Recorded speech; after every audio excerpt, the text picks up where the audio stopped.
Assalamualaikum warahmatullahi wabarakatuh. Innal hamdalillah nahmaduhu wa nasta'inuhu wa nastaghfiruh wa na'udzubillahi min shururi anfusina wa min sayyiati a'malina man yahdihillahu fala mudhillalah wa may yudhlil fala hadiyalah. Asyhadu an la ilaha illallah wa asyhadu anna Muhammadan abduhu wa rasuluh.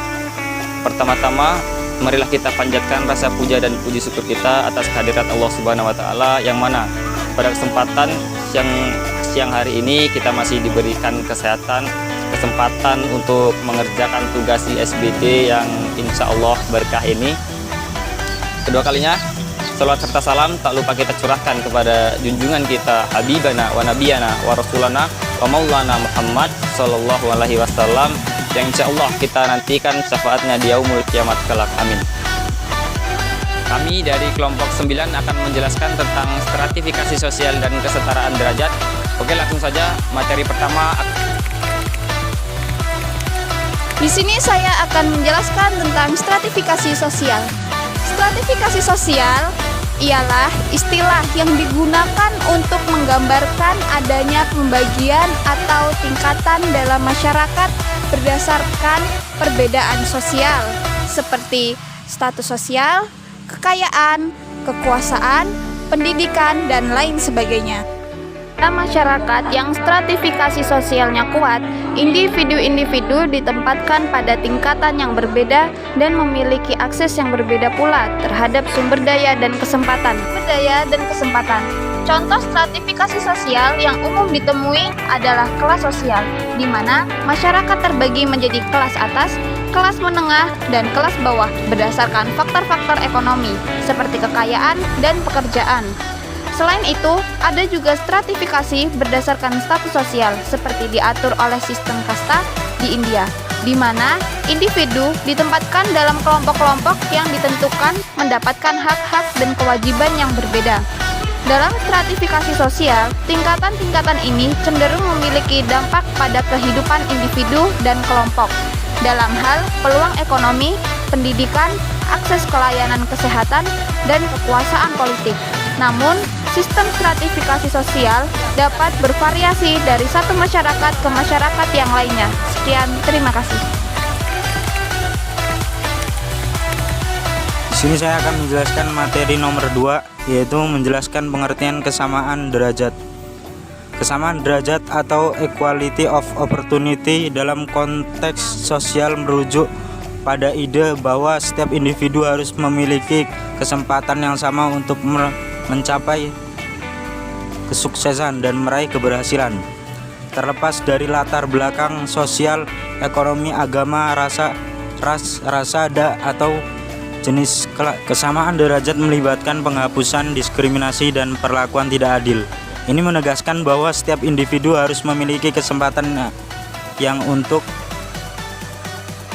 mengembangkan potensi mereka dan meraih kesuksesan tanpa adanya hambatan atau ketidakadilan struktural yang merugikan kelompok tertentu.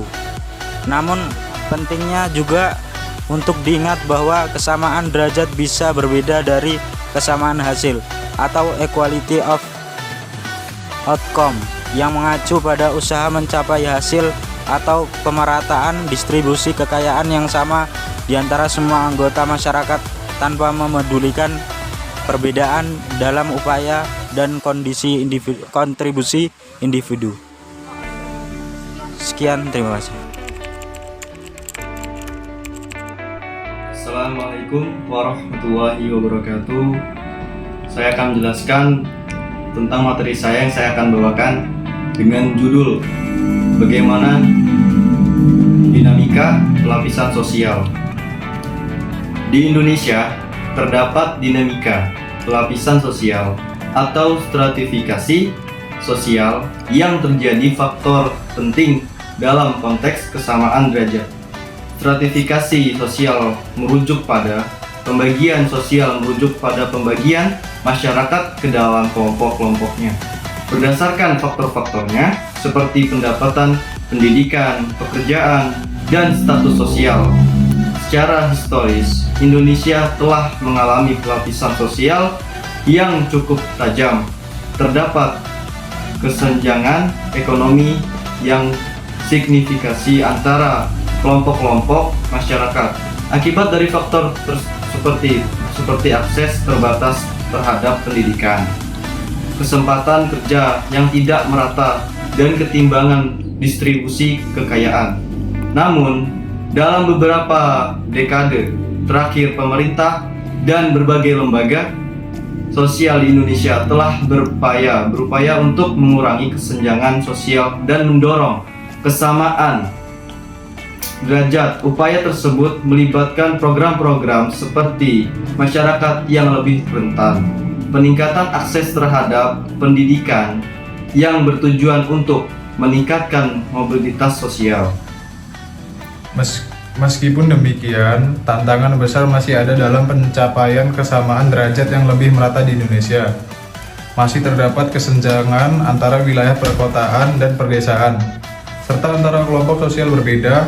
Faktor seperti korupsi, diskriminasi, dan pembatasan akses terhadap sumber daya dapat menjadi hambatan dalam mewujudkan kesamaan derajat yang adil bagi semua individu di Indonesia.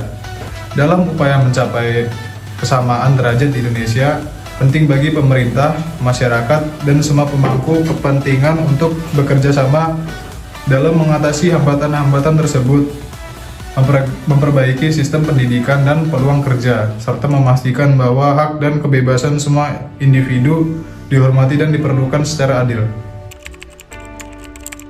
Di sini saya akan menjelaskan tentang prasangka dan diskriminasi. Prasangka dan diskriminasi sosial adalah fenomena yang sering terjadi dalam masyarakat. Prasangka merujuk pada sikap dan keyakinan negatif terhadap individu atau kelompok berdasarkan strategi atau peraduan tanpa dasar yang tradisional.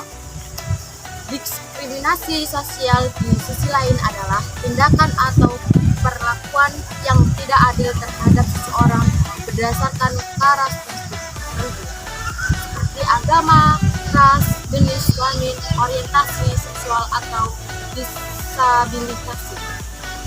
Prasangka dan diskriminasi sosial dapat memiliki dampak yang merugikan dan melanggarkan hak asasi manusia individu atau kelompok yang menjadi sasaran dalam upaya melawan prasangka dan diskriminasi sosial.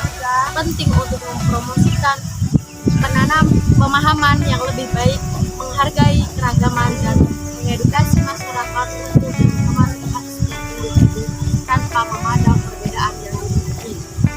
Oke, sekian diskusi dari kami kelompok 9. Mohon maaf jika ada kekurangan karena masa lalu sudah mengajarkan kami untuk tidak terlalu beria.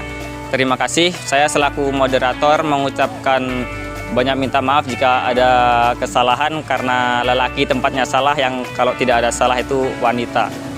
Undur makola, wanatan dur makola. Cukup sekian, saya akhiri. Wassalamualaikum warahmatullahi wabarakatuh.